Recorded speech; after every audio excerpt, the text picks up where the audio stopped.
So, ayan guys, no? So, andito naman ako, guys. J Elite Star. Ayan, so, tuturuan ko kayo kung paano mag-delete ng ating account, guys. Kung gusto nyo i-delete ang inyong account, so, pumunta lang kayo dito sa inyong Facebook account, guys. So, ito guys, no? So, ito yung aking profile. Ayan. Ito yung profile ko na yan. Ayan, so, paano natin i-delete yan, mga guys?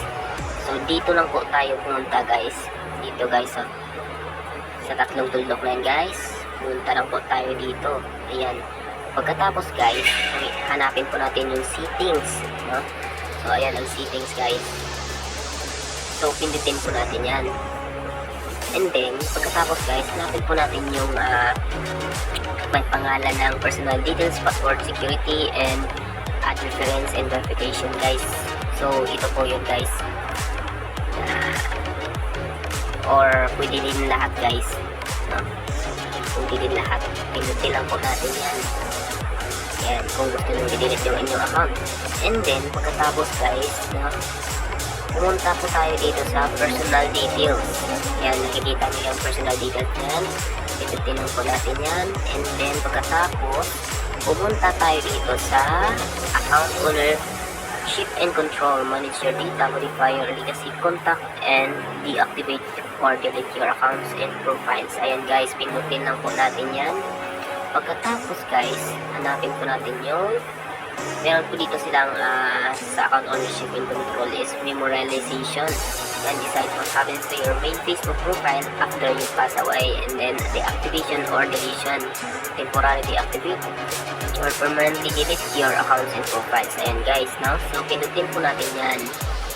Ayan, sa deactivation or deletion, pinutin po natin to guys. Ayan, ayan. Ayan, pinutin lang po natin yan, yung account na yun. And then, pagkatapos guys, pumunta tayo dito sa delete account.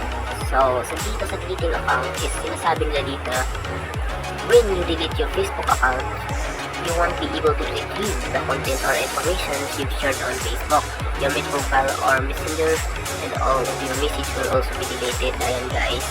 So, pindutin lang po natin yan. Ayan, continue.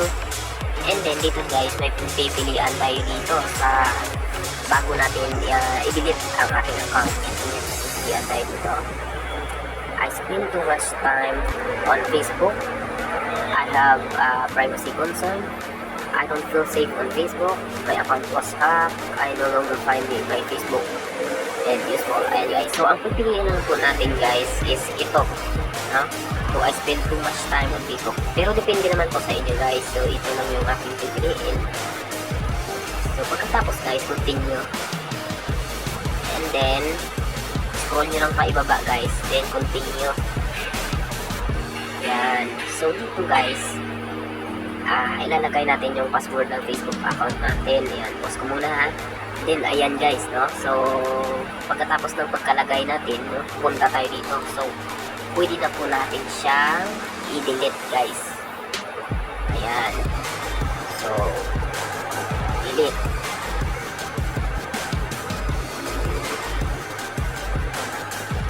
Ayan guys, no? So,